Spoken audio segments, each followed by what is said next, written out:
I never thought a simple backyard squabble could turn my life into a full-blown thriller. But here we are. Me sitting on my porch in Riverside Estates, sipping coffee, staring at those faded yellow signs on my fence like they're war trophies. It all kicked off one crisp morning last spring, when I thought I'd finally won against Linda Hayes, the HOA boss who ruled this neighborhood like her own little empire. She marched over with her two boys, Derek and Ethan, and just yanked those court-mandated signs right off, crumpling them like trash, her fake smile twisting into something mean as she said, "These eyesores violate our aesthetic guidelines, Alex. Consider this your warning." My blood boiled, but I stayed cool, phone in hand recording every second, because deep down I knew this wasn't just about 3 feet of grass under that big maple tree. It was about power, her need to control everything and everyone, stemming from years of her pushing folks around until they broke or left. Let me back up a bit. Paint the picture for you. I'd bought this house 2 years earlier for the quiet yard, the shade from that maple that stretched like an old friend over the property line. But Linda, living right behind me, had been inching her garden forward for ages, bullying the previous owner, an elderly guy named Mr. Wilkins, into submission with endless fines and threats, all because she coveted that tree's shade for her perfect little flower beds, driven by this deep-seated envy of anyone who didn't bow to her rules. Pete, my next-door neighbor with his quirky gnome collection, filled me in early on. "She's a shark in pearls, Alex. Smells fear and strikes. Wilkins just gave up. Let her steal that strip of land rather than fight." When I got a proper survey done, it showed the line was mine, clear as day, so I confronted her politely at first. "Linda, the survey says this is my yard." But she laughed it off, eyes cold. "Surveys are just paper, dear. Possession's the law here." That sparked the war. 6 months of legal hell. Me hiring Mark, a no-nonsense lawyer, while she dipped into HOA funds for her fancy attorney, filing bogus claims about root damage and historical rights, all to wear me down financially and emotionally. Emily, my wife, a teacher who came home exhausted from dealing with kids all day, would hold me at night, whispering, "Is it worth it, Alex? It's just dirt." But it wasn't. It was principle, inherited from my dad who fought factory bosses his whole life, teaching me bullies only stop when you stand firm. We won in court. The judge, a sharp woman fed up with Linda's nonsense, ordered the fence up and those ugly yellow signs posted, "Court order, do not remove." And for a brief, sweet moment I felt vindicated, until that morning she ripped them down, her sons smirking like overgrown goons, Derek growling, "Watch your tone, buddy," while Ethan hung back, looking almost uncomfortable, a hint of doubt in his eyes that I'd later exploit. The retaliation hit hard the next day. A thick envelope from the HOA listing $1,200 in fines for unauthorized signage, non-compliant fencing, and creating a hostile environment. All twisted lies straight from her playbook, punishing me for her own crimes. And as I read it aloud to Emily in the kitchen, her face paling, I felt that protective fire ignite. This wasn't just attacking me anymore. It was invading our home, our peace, born from her resentment of newcomers like me, who didn't kiss the ring at her mandatory block parties. Pete warned me over beers. "She's done this before. Fined the Garcias into submission over their mailbox color, then bought their house cheap through some shady setup. It's not rules, it's control." I could have paid up, let it slide, but no. I appealed at the next board meeting, walking into that stuffy community hall like a courtroom, briefcase in hand, facing Linda at the head table with her yes-men, jittery Helen, dozing accountant Phil, and bootlicker Tom. She leaned forward, voice dripping honeyed venom.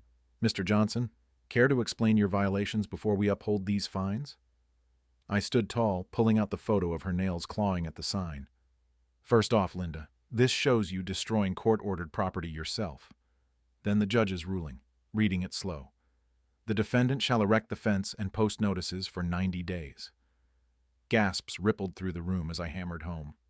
"You're fining me for following the law? That's not authority. That's arrogance, and every one of you up there is complicit if you let this slide."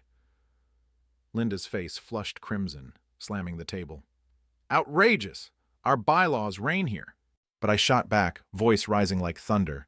"Bylaws don't trump a judge's gavel, and if you push this, you're the one heading for contempt."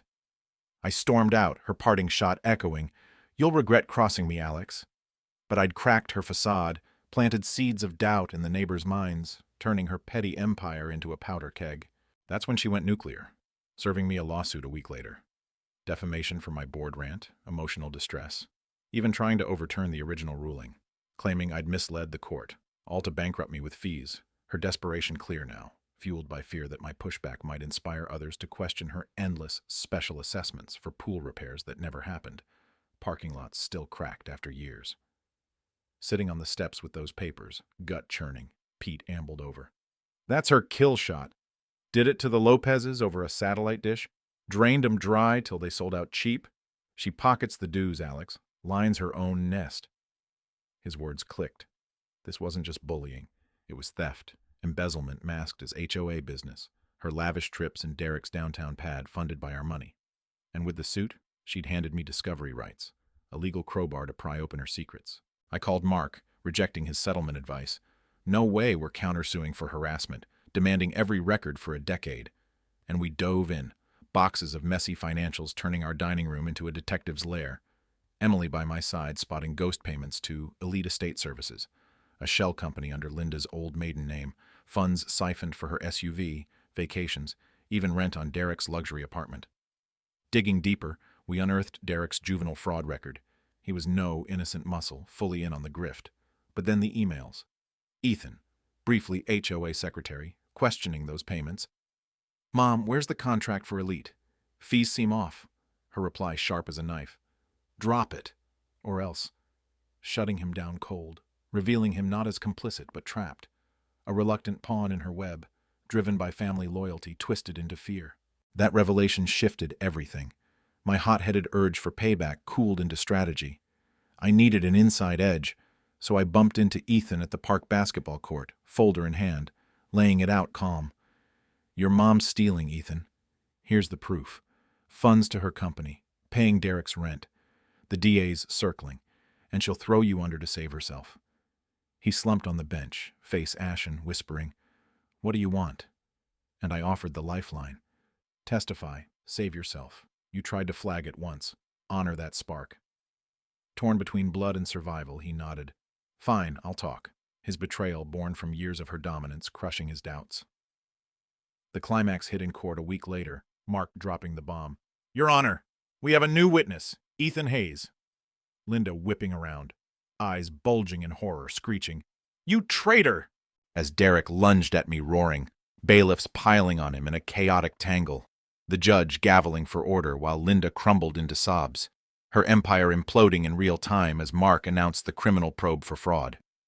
They hauled her and Derek out in cuffs that afternoon, news crews capturing her disheveled defeat, while Ethan cooperated, getting probation, selling the house to repay us all, vanishing to rebuild elsewhere. In the end, the board dissolved. Pete stepping up with his gnomes and jokes to lead a fairer HOA, banning her old tyrannical shades of beige forever. Emily and I reclaimed our porch piece. Those yellow signs now badges of a fight that wasn't revenge. It was stopping the cycle, ensuring no more Wilkins or Lopez's suffered her greed. But here's the thing that still nags at me. Was flipping Ethan truly justice? Or did I cross into manipulation, using his fear like she used power? Where's that line when family's involved? When one son's guilty but another's just scared? I'd love to hear your take. Drop a comment below. Have you battled an HOA nightmare? Was my play fair or too ruthless? Share your stories. Hit like if this hooked you, and subscribe for more real-life twists. Because sometimes, standing up changes everything for better or worse.